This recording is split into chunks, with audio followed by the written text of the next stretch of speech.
Though J.K. Rowling went to great efforts to establish that it was love rather than any hex or curse or charm that was the most powerful force in the wizarding world she created, she also made sure to furnish her world with wizards of incredible skill and power. And though it's terribly Slytherin of any fan to be particularly bothered about how great your ability as a wizard is, it's still interesting nonetheless. Luckily, there are some of us in Salazar's house who just need to know how the wizarding world's finest and most fearsome sorcerers stack up against one another. I'm Ben from What Culture, and here are the 10 most powerful wizards in Harry Potter.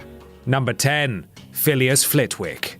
Don't let the size fool you. The smallest Hogwarts professor is actually massively underrated and a prodigiously gifted wizard. Beyond his professional credentials, Flitwick is widely proclaimed the greatest charms master alive, which is some billing, and clearly it helped him become an incredibly gifted duelist too, as he made a name for himself as such. Voldemort's Death Eaters found out exactly how skilled he was, as it was he who managed to take down the fearsome Antonin Dolohov in the Battle of Hogwarts, robbing the Dark Lord of one of his most dangerous weapons. Number 9. Minerva McGonagall. You don't get to be Dumbledore's most trusted lieutenant and his heir as the head of Hogwarts without doing a lot of things right. McGonagall's chief power comes in the form of transfiguration, the trickiest of all magical disciplines. She is not only an animagus, but also helped defend the castle in the Battle of Hogwarts by bringing suits of armor and desks to life to fight the Death Eaters. On top of that, she defeated both of the Carrows, and while Snape probably wasn't trying all that hard, she also held her own against him in a duel. More importantly, she also dueled with Voldemort alongside Kingsley Shacklebolt and Horace Slughorn, holding him to a stalemate.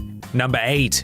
Antonin Dolohov. He might look a bit foolish when he's the victim of a petrification charm in the Deathly Hallows, but there's no getting around the fact that Antonin Dolohov is Voldemort's most infamous Death Eater, despite only being a supporting presence in the books. The Dark Wizard is one of the most powerful and dangerous wizards in existence, having chosen to focus his prodigious skill for magic on harming his enemies as much as possible. He's a multi-time murderer, an awesomely skilled duelist who managed to best Alistair Moody in open combat and kill Remus Lupin, and most impressively of all, his signature purple spell seems to be one of his own creation. Number 7. Horace Slughorn. There's no finer indication of Slughorn's power than the Death Eater's repeated attempts to recruit him. He is a master potion maker, a hugely knowledgeable student of magic, including the dark arts, and his command of occlumency and transfiguration are close to unrivaled. After all, human transfiguration requires absolute mastery of the magic, and he's able to transform into a chair at will. Plus, despite his slightly bumbling appearance, Slughorn is also an impressive duelist, surviving the Battle of Hogwarts and helping Minerva McGonagall and Kingsley Shacklebolt fight with Voldemort in the aforementioned duel. Number 6.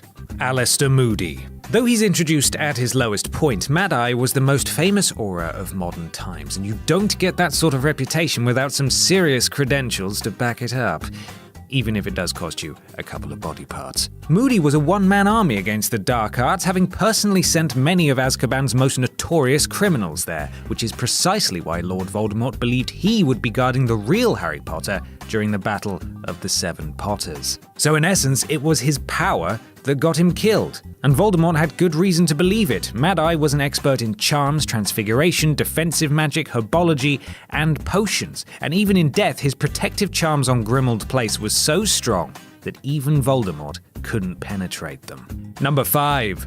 Bellatrix Lestrange. It is said that Bellatrix Lestrange is as formidable a dark arts user as the near-legendary Antonin Dolohov, though really, her skill and danger surpassed even him. She was a supreme mistress of dark magic with a particular aptitude for the Cruciatus Curse and incredible skills as a duelist, having defeated several very highly skilled auras. She was the last Death Eater standing during the Battle of Hogwarts, aside from Voldemort himself, having killed Nymphadora Tonks to add to Sirius Black's murder earlier in the series. While she might have been somewhat annoying to Voldemort, he grew to respect her, which was the ultimate sign of respect of her power level, given his usual refusal to acknowledge human worth. Number 4. Severus Snape. Whether you believe he was a fundamentally bad guy or just a misunderstood romantic, there's no getting around the fact that Severus Snape was a profoundly powerful wizard. He was essentially a potions god, even teaching textbooks how to improve on their recipes, and was also an excellent duelist. On top of that, he could fly without a broom, something only he and Voldemort were capable of,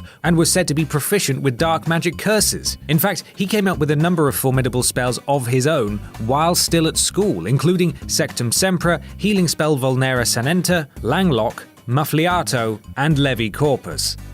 I hope I pronounced those correctly. Were it not for his love of Lily Potter, he could have arguably grown to the same grim stature as his Dark Lord. Number 3. Lord Voldemort.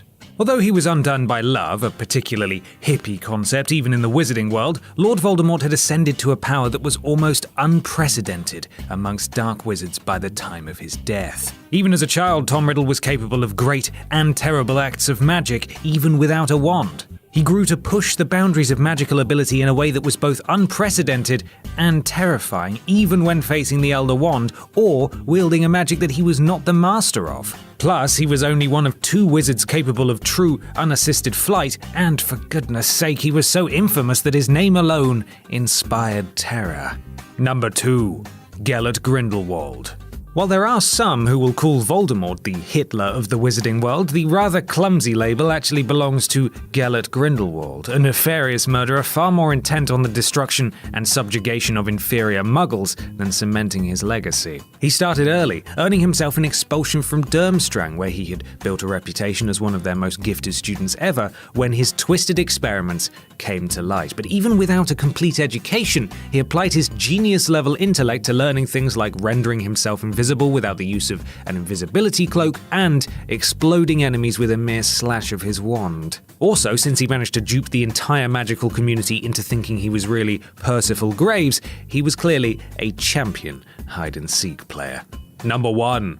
Albus Dumbledore. If you're both the only wizard feared by Voldemort and the only one capable of beating Gellert Grindelwald in a duel, you probably deserve to be considered the most powerful wizard ever. As if there was any question of Dumbledore's power.